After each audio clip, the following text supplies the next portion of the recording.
Hey everyone, welcome to IFS. तो dear aspirant, जितने भी हमारे इस वीडियो को देख रहे हैं, मैं उन सभी को बता दूं, आज हम बात करने वाले हैं कि बीएससी के बाद हमें क्या करना चाहिए। ठीक है, तो बीएससी के बाद ऐसी कौन कौन सी एग्जाम्स होती है जो हमें बेस्ट यूनिवर्सिटी दिलवा सके, हमारा एमएससी अच्छी यूनिवर्सिटीज हो सके और जैसे कि सेंट्रल यूनिवर्सिटी, गवर्नमेंट यूनिवर्सिटी हमें दिलवा सके, ताकि हमारी फीस भी कम हो, हमें अच्छी जगह से पढ़ाई करने का मौका मिले, एक्सप्लोरेशन अच्छा हो पाए और हमें गवर्नमेंट यूनिवर्सिटी से मिलता है तो हमें उसके बाद अच्छी जॉब मिल पाए, या फिर हम हायर स्टडी किसी अच्छे इंस्टीट्यूट से कर पाए, जैसे कि पीएचडी वगैरह।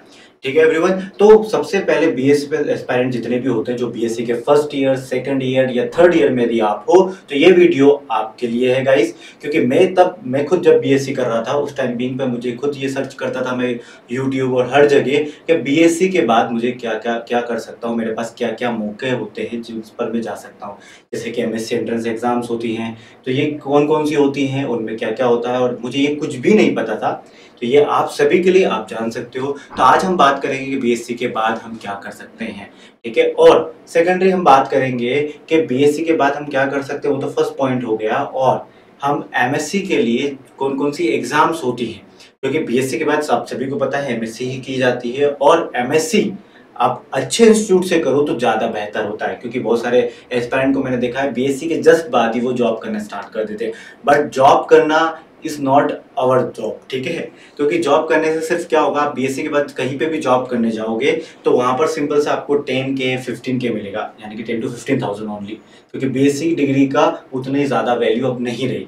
ठीक है, तो आपको हायर स्टडी को प्रेफर करोगे तो आप अच्छे इंस्टीट्यूट से जब एमएससी करोगे, क्योंकि 2 साल में एमएससी आपकी हो जाएगी, और जितने बेस्ट इंस्टीट्यूट से करोगे, जितने अच्छे गवर्नमेंट इंस्टीट्यूट से करोगे, उतना ही बेहतर रहेगा। क्योंकि वो 10,000 या 15,000 जो 2 साल में आप कमाओगे, वो 1 या 2 या 3 या 4 महीने में आप पर मंथ के हिसाब से कमा सकते हो। बस आपको 2 साल का वेट करना होगा। और तो और एमएससी के टाइम बीइंग में मैं आपको एग्जाम बताऊंगा, जो एमएससी के टाइम बीइंग में आपको स्टाइपेंड भी देती है, यानी कि मंथली बेसिस पर आपको पैसा देती, ताकि आपकी एमएससी स्मूथली चल सके, है ना। मंथली बेसिस पर गवर्नमेंट आपको कुछ अमाउंट ऑफ मनी देती है, और वो अमाउंट ऑफ मनी से आपका खर्चा चल सके एमएससी के टाइम, वो पर मंथ आता है। ऐसा नहीं कि पर सेमेस्टर या कुछ भी आए, ऐसा नहीं, पर मंथ आता है, तो वो भी आप ले सकते हो। और डिफरेंट स्कॉलरशिप तो आपके हर स्टेट में चलती ही, आप जिस स्टेट से बिलोंग करते हो। ठीक है गाइस, तो हम स्टार्ट करते हैं एमएससी एंट्रेंस एग्जाम से फर्स्ट ऑफ ऑल।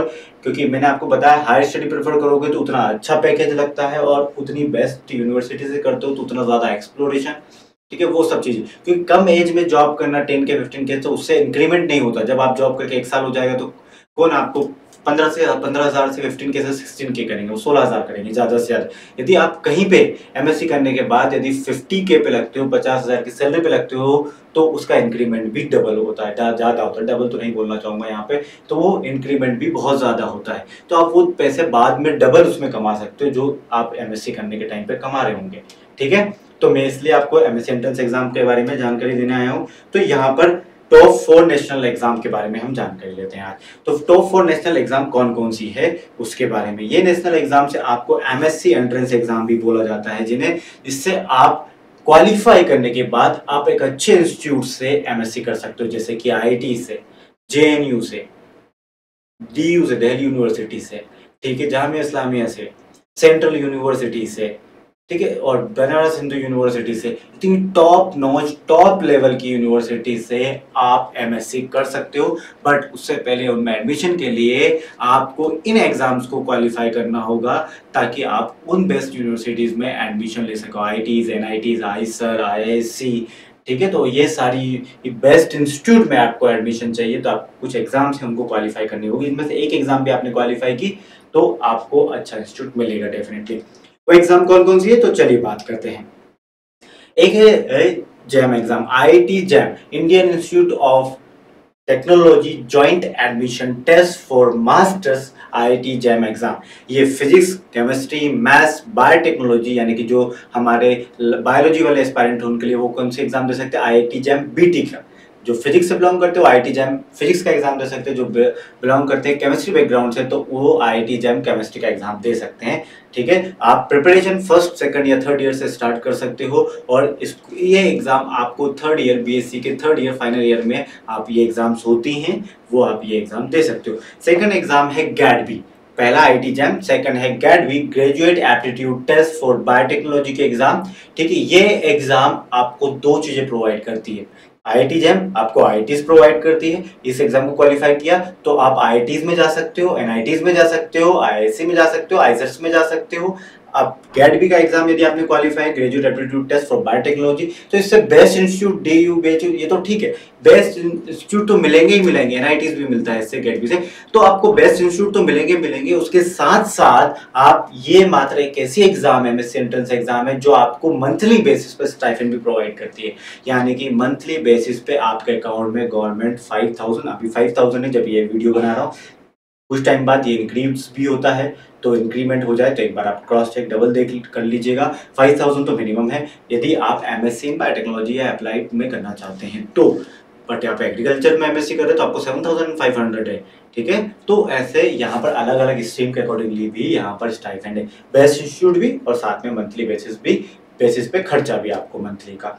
ठीक है, थर्ड एग्जाम जो आती है वो है स्वेट पीजी की exam, common university entrance test for post graduation की एग्जाम होती है गाइस, और ये एग्जाम से आपको है ना टोटल 197 प्लस यूनिवर्सिटीज में अभी का डाटा 197, और जब आप ये वीडियो देख रहे होंगे या बाद में कभी देख रहे होंगे तो और ज्यादा यूनिवर्सिटी का नंबर बढ़ चुका होगा, तो 197 प्लस यूनिवर्सिटीज में आप एडमिशन ले सकते हैं स्वेट पीजी को क्वालिफाई करने पर। ठीक है, तो ये common university entrance test for post graduation जो होती है ये मात्र एक ऐसी एग्जाम है, एक ऐसी एमएससी एंट्रेंस एग्जाम है जिसमें आपको जो सिलेबस जो आपने ग्रेजुएशन में पढ़ा कंप्लीटली वही आता है जो आपका सब्जेक्ट होगा। यदि आप जूलॉजी के बैकग्राउंड तो सिर्फ और सिर्फ जूलॉजी के क्वेश्चन पूछे जाएंगे, बाकी के एग्जाम में क्या होता है थोड़ा एप्टीट्यूड आता है, फिर थोड़ा फिजिक्स केमिस्ट्री मैथ्स भी थोड़ा सा पूछ लेते हैं, ज्यादा नहीं बहुत कम पूछते हैं, बट यहाँ पर वो बहुत कम भी नहीं पूछते, यहाँ पर सिर्फ और सिर्फ सब्जेक्टिव पूछा जाएगा। यदि आप केमिस्ट्री से बिलोंग करते हो तो केमिस्ट्री का आएगा सिर्फ, यदि आप जूलॉजी से बिलोंग करते हो तो सिर्फ और सिर्फ 75 क्वेश्चन यहाँ पर पूछे जाते हैं इस एग्जाम में, और वो 75 के 75 जूलॉजी से ही होंगे। 75 के 75 यदि आप माइक्रोबायोलॉजी से बिलोंग करते हो 75 के 75 स्वेट पीजी का एग्जाम में माइक्रोबायोलॉजी का आएगा आपका।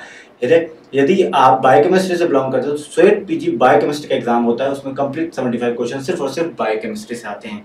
यदि आप जूलॉजी बॉटनी माइक्रोबायोलॉजी किसी भी स्ट्रीम से बिलोंग करते हैं, लाइफ साइंस से बिलोंग करते हैं तो कंप्लीट 75 क्वेश्चन लाइफ साइंस से आएंगे। ठीक है एवरीवन, तो ये एक ऐसी एग्जाम है। फोर्थ नंबर की एग्जाम आती है tipper, Tata institute of fundamental research की जो एग्जाम आती है, ये एमएससी के साथ साथ पीएचडी भी करवाती है, डुअल डिग्री भी करवाती है, उसके साथ एमएससी अकेला करना चाहो तो वो भी आप कर सकते हो। ठीक है, तो इसकी अलग से एग्जाम होती है टिफर की एग्जाम, जिससे आप टीआईएफआर में एडमिशन ले सकते हो गाइस। तो ये चारों एमएससी एंट्रेंस एग्जाम हुई। अब मैं आपको बताता हूँ कि ये चारों एमएससी एंट्रेंस एग्जाम को आप और भी जानकारी डिटेल में कहाँ से देख सकते हैं ताकि आपको ये वीडियो पूरा देखना ना पड़े, तो मैं आपको सिंपल सा ले सकता हूँ, हमारी वेबसाइट पर ले जाता हूँ। ठीक है, और वेबसाइट पर आपको सिंपल सा आपको क्या करना है, गूगल पर टाइप करना है आईएफएस ऑनलाइन। क्या टाइप करोगे? IFS online. ध्यान रखना ये ट्रस्टेबल सोर्स है, किसी और वेबसाइट पर जाने पर आपको ट्रस्ट हो या ना हो, हम ट्रस्टेबल सोर्स है, आप यहाँ से जाइए और सारी एमएससी एंट्रेंस एग्जाम देख सकते हो। तो ये डैशबोर्ड खुलेगा, आपको लॉगिन करना होगा। फिर यहाँ पर देखो, यहाँ पर आप किस एग्जाम के बारे में, IIT JAM, GAT, B, set, आप आईआईटी जैम के बारे में जानना चाहते हो तो आईआईटी जैम बायोटेक्नोलॉजी, क्योंकि आप लाइफ साइंस से हो, इससे हो तो आप बायोटेक्नोलॉजी के बारे में जान लीजिए।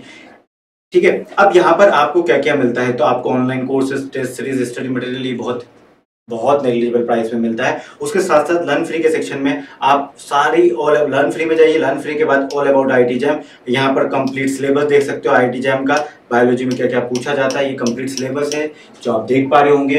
प्रीवियस एग्जाम पेपर कैसे पूछे गए हैं, 2024 में आईआईटी जैम का पेपर हुआ था वो कैसा आया था, 23 में कैसा आया था, 2022 में कैसा आया था, 2021 में कैसा आया था, 2020 में कैसा आया था, 2019 में कैसा आया था, वो सब पैटर्न किस टाइप का आता है, जैम का एग्जाम पैटर्न कैसा आता है, टोटल नंबर ऑफ क्वेश्चन कितने पूछे जाते हैं, 60 पूछे जाते हैं, टोटल नंबर ऑफ मार्क्स कितने, 100 मार्क्स का होता है, किस टॉपिक से कितने नंबर ऑफ क्वेश्चन आते हैं, ये सारी डिटेल्स, कट ऑफ क्या जाता है हर साल, 2024 का कट ऑफ कितना था, 2023 का कितना था, 2022 का कट ऑफ कितना था, जनरल, ओबीसी, ठीक है, एससी एसटी पीडब्ल्यूडी कैटेगरी का कट ऑफ क्या था, ये तो आईआईटी जैम के बारे में वो सारी डिटेल जानकारी आपको आईआईटी जैम, गैट-बी के बारे में जो एकमात्र ऐसी एग्जाम है जो आपको बेस्ट इंस्टीट्यूट के साथ साथ फेलोशिप ठीक है, या स्टाइपेंड भी प्रोवाइड करती है मंथली बेसिस, उसके बारे में आप जानना चाहते हो, यदि आप कुछ लेक्चर सीरीज कुछ पढ़ना चाहते हो हमारे से, तो आप यहाँ से ले सकते हो। उसके अलावा आप पूरी एग्जाम के बारे में GAT B, all about GAT B, ये पूरे गेट बी क्या होता है, ये सारी डिटेल्स यहाँ पर गिवन है, इसको पढ़ सकते हो आप। वैसे तो मैंने बता दिया आपको, कंप्लीट सिलेबस यहाँ पर गिवन है, ठीक है, कितने सेक्शन में आता है, प्रीवियस एग्जाम पेपर 2023-22 इसका और पेपर का पैटर्न कैसा आता है, एग्जाम पैटर्न कैसा आता है, टोटल नंबर ऑफ क्वेश्चन 160 पूछे जाते हैं और 240 मार्क्स का होता है, पेपर एनालिसिस क्या होता है, ये देखो यहाँ पर किस टॉपिक से किस ईयर में कितने नंबर ऑफ क्वेश्चन पूछे गए, ताकि आप जब पढ़ाई करो तो उन टॉपिक्स की पढ़ाई कर सको जो ज्यादा पूछे जा रहे हैं। कट ऑफ किया जाता है हर साल, तो ये कट ऑफ की लिस्ट है ईयर के अकॉर्डिंगली और कैटेगरी के accordingly, general, EWS, OBC, SC, ST और पीडब्ल्यूडी कैटेगरी के लिए। तो ठीक है, बाकी सारे एग्जाम्स आप और भी एमएससी एंट्रेंस एग्जाम और पीएचडी एंट्रेंस एग्जाम आपको इसी ऑफिशियल वेबसाइट से, जो कि हमारी है आईएफएस ऑनलाइन, गूगल पर सिंपल सा टाइप करना है और यहाँ से आप हर एक एमएससी और पीएचडी एंट्रेंस एग्जाम के बारे में जानकारी ले सकते हैं।